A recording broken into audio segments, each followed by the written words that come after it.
ওরে যুবক, আমি তো আগেই বলছিলাম আমার হাত থেকে তুমি রেহাই পাইবে না। তোমার চোখের সামনে এই গরম তৈলের মধ্যে তোমার দুই সাথীকে এইভাবে নিক্ষেপ করে দুনিয়া থেকে বিদায় করা হলো। এখন তো তুমি তোমার পালা, এই জন্য তুমি কাঁদতেছ। আব্দুল্লাহ বিন হুযাইফা আসসামি ডাক দিয়ে বলে, ওরে রুমের কুকুর, ওরে নাফাক, আমি এই জন্য কাঁদি না, আমার জীবনের জন্য কাঁদি না। বলে তাহলে কাঁদিস কেন? বলে কাঁদি হলো আমার আল্লাহ তো, আমার মাওলা তো আমাকে একটা জীবন দিছে, এই মুহূর্তে একটা জীবন দিয়ে মালিকের কাছে চলে যাব। মালিক যদি আমাকে আমার শরীরের পশম বরাবর জীবন দিত, আমি আমার দ্বীনের জন্য, ইসলামের জন্য, কোরআনের জন্য এতগুলো জীবন পাওয়ার প্রায় প্রত্যেকটা জীবন আমি কুরবানি করতাম।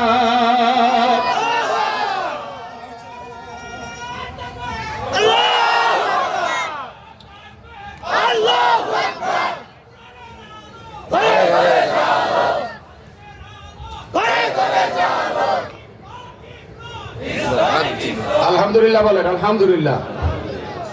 তাইলে ওই কোরআন এখনো আছে না নাই? ইসলাম আছে না নাই? নবীর আদর্শ দিনের মধ্যে রেখে গেছে না নাই? এসে তাহলে আমরা কই আর কোরআন কই, ইসলাম কই আর আমরা কই? 31st নাইটে নাচানাচি। এই মুসলমান, আল্লাহর নবী মুহাম্মদুর রাসূলুল্লাহ সাল্লাল্লাহু আলাইহি ওয়াসাল্লাম বলছেন, তোমাকে যখন কবরস্থ করা হবে, দুইজন ফেরেশতা আইসা তোমাকে কবরের মধ্যে বসায়া তিনটা প্রশ্ন করবে, মার রাব্বুক ওয়া মাদ দীনুক ওয়া মান নাবিয়ুক, তোমার রব কে, তোমার দ্বীন কি, তোমার নবী কে। ভাইয়ের আমার, দুনিয়ার মধ্যে যদি রবের সাথে সম্পর্ক থাকে, রবের সাথে যদি আমার কানেকশন থাকে, রবের সাথে যদি আমার সুসম্পর্ক থাকে, কবরের মধ্যে ঢুকানোর সাথে সাথে যখন প্রশ্ন হবে মার রব্বুক, আমি বলবো রব্বি আল্লাহ, আমার রব হইল আল্লাহ। বলে মুসিবতে, বিপদে, আপদে, সুখে, দুঃখে যে রবকে আমি রব হিসাবে গ্রহণ করেছিলাম, ওই রবের কথা জিজ্ঞেস করতেছ, আমার রব ওই আল্লাহ। জোরে কন্যা সুবহানাল্লাহ। 2 নম্বর প্রশ্ন, আমার দীনুক, তোমার দ্বীন কি? আমার আল্লাহ বলছেন, ইন্নাদ দীনা ইনদাল্লাহিল ইসলাম, আল্লাহর কাছে শুধুমাত্র, কেবলমাত্র, একমাত্র গ্রহণীয়, পছন্দনীয় আল্লাহর কাছে দ্বীন ব্যবস্থা, জীবন ব্যবস্থার নাম হইল ইসলাম। কি আওয়াজটা বলেন? কি আরো জোরে বলেন না? কি আমাদের সমাজে একটা কথা, ভুল কথা মেসেজ হিসাবে প্রচলিত হইছে, বলে ধর্ম যাত্রার উৎসব সবার। জোরে কর নাউজুবিল্লাহ। এই জোরে বলেন নাউজুবিল্লাহ। এই মুসলমানের সন্তান, তুমি যখন মসজিদে যাও, কোন খ্রিস্টানের বাচ্চা তোমার মসজিদে ঢুকে নাকি? তুমি যখন ঈদগাহে যাও, কোন ওই যে বৌদ্ধের সন্তান আর কোন হিন্দু ভাই তোমার ঈদের জামাতে শরীক হয় নাকি? তুমি যখন কুরবানি দাও, অন্য কোন ধর্মের মানুষ তোমার সাথে হাতে হাত মিলায় তারা কুরবানি দেয় নাকি? আরে মুসলমানের বাচ্চা, তোমার মসজিদের মধ্যে অন্য ধর্মের লোক ঢুকলো না, তোমার ঈদগাহের মধ্যে অন্য কোন ধর্মের লোক গেল না, তোমার কুরবানির মধ্যে অন্য কোন লোক গেল না, আর তুমি ফতোয়া দিছো ধর্ম যাত্রার উৎসব। নাউজুবিল্লাহ। আরো জোরে বলেন নাউজুবিল্লাহ। ধর্ম যাত্রার উৎসব যাত্রা, হিন্দুর ধর্ম হিন্দু পালন করব, বৌদ্ধের ধর্ম বৌদ্ধ পালন করবে, খ্রিস্টান তার ধর্ম পালন করবে, মুসলমানের ফুত তুমি মুসলমানের ধর্ম, তুমি আমি কোরআন এবং আল্লাহর কাছে যে মনোনীত দিন ইনদাল্লাহিল ইসলাম, এই ইসলাম মোতাবেক আমি আমার জীবন গড়ব। কথা বলেন ঠিক না বেঠে? সুতরাং এই বাংলাদেশ আপনার ধর্মের, বিভিন্ন ধর্মের লোকেরা আছে, আমরা সম্প্রীতি বজায় রাখবো, কারো ধর্মের উপর আঘাত করব না, কাউকে গালি দিব না। তার মানে এই নয় এই আপনার হিন্দুর পূজার মধ্যে গিয়া প্রসাদ খাবো। জোরে কর নাউজুবিল্লাহ। আরো জোরে বলেন নাউজুবিল্লাহ। সম্মানিত হাজিরিন, তাহলে আল্লাহর দ্বীনের ব্যাপারে আল্লাহ রাসূল বলে দিয়েছেন, প্রশ্ন করবেন আমার দ্বীন, তোমার দ্বীন কি?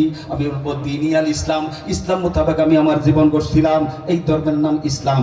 এরপরে বলা হবে অমান নাবিও, তোমার নবীকে। অন্য রিওয়ায়াতে আসছে আল্লাহর নবীর নূরানি সূরত ওই কবরের সামনে ধরে দেওয়া হবে। যুবক বাইরে, এইখানেই তো প্রশ্ন, তুমি 31st নাইটে আল্লাহর রাসূলের জীবন, আল্লাহর রাসূলের আদর্শ বিসর্জন দিলা, তোমার মাথার মধ্যে রাসূলের সুন্নাত নাই, তোমার দেহের মধ্যে 3 হাত ভুটির মধ্যে তোমার রাসূলের সুন্নাত নাই, চলনে বলনে সুন্নাত নাই, হালাল হারাম আমি জীবনে বাঁচলাম না। কবরের মধ্যে যাওয়ার পরে নবীর ব্যাপারে প্রশ্ন যখন হবে, নবীর চেনা যাবে কি যাবে না? অবশ্যই না। কথা বলেন ঠিক না বেঠিক? এই জন্য আল্লাহর রাসূল বলছেন, লা ইউমিনু আহাদুকুম হাত্তা আকুনা আহাব্বা ইলাইহি মিন ওয়ালিদিহি ওয়া ওয়ালাদিহি ওয়ান নাসি আজমাইন। মুমিনিন। অসীমকালেও তুমি মুমিন হইতে পারবে না যতক্ষণ না পর্যন্ত আমি নবী তাদের কাছে তাদের মা বাপ, তাদের সন্তানাদি, পরিবার পরিজন, দুনিয়ার মধ্যে যত মানুষ আছে সব মানুষের চাইতে প্রিয় পাত্র হইতে না পারবো। জোরে কন্যা আল্লাহু আকবার। বাবার আমার, আমাদের মরণ হবে কি হবে না? আওয়াজ দিয়ে বলেন, হবে কি হবে না? আরে বলেন না, মরণ হবে কি হবে না? ইনসান, মানুষ যখন মারা যায়, ইনকাতা আনহু আমালুহু ইল্লা মিন সালাসা, মরণের সাথে সাথে সমস্ত আমলের দরজা বন্ধ হয়ে যায়, সব নেটওয়ার্ক বিচ্ছিন্ন হয়ে যায়, সব অ্যাকাউন্ট ক্লোজ হয়ে যায়, অন্য কোনো অ্যাকাউন্ট আর চালু থাকে না। রাসূল বলছেন, উম্মতেরা শোনো, এমন 3টা অ্যাকাউন্ট আছে কিয়ামত পর্যন্ত ওই অ্যাকাউন্ট দিয়া সবের সানি ভুলতে থাকবে। জোরে কন্না সুবহানাল্লাহ। রাসূল বলছেন, হ্যাঁ, এমন 3টা অ্যাকাউন্ট আছে যে অ্যাকাউন্ট দিয়া কিয়ামত পর্যন্ত সবের সারি হবে, ওই অ্যাকাউন্ট দিয়া নেক আমল জমা হবে আমল নামার মধ্যে। তার মধ্যে একটা হলো সদকায়ে জারিয়া। এই যে আপনার দারুল হুদা, তাহফিজুল কোরআন মাদ্রাসা এবং এতিমখানা, এর সাথে যারা সম্পৃক্ত ছিলেন, সম্পৃক্ত আছেন, সম্পৃক্ত হবেন, মসজিদ, মাদ্রাসা, এতিমখানা, এইভাবে ঈদগাহ, রাস্তাঘাট, জনকল্যাণ এবং ধর্মীয় যত কাজ আছে, এই কাজের সাথে যদি আপনি সম্পৃক্ত হইতে পারেন, এই কাজের সাথে যদি আপনার সম্পৃক্ততা থাকে, আপনি মরণের পরেও আপনার এই আমল নামা দিয়া কিয়ামত পর্যন্ত সব পৌঁছতে থাকবে। জোরে কন্না সুবহানাল্লাহ। ও আমার বাবারা, যুবক ভাইরা, মা বোনরা, খেয়াল করে শুনুন, তাম পৃথিবীর বাদশাহী পেয়েছিলেন 4 জন, 2 জন মুসলমান আর 2 জন কাফের। 2 জন মুসলমানের মধ্যে একজন মুসলমানের নাম হলো শাহ সিকান্দার।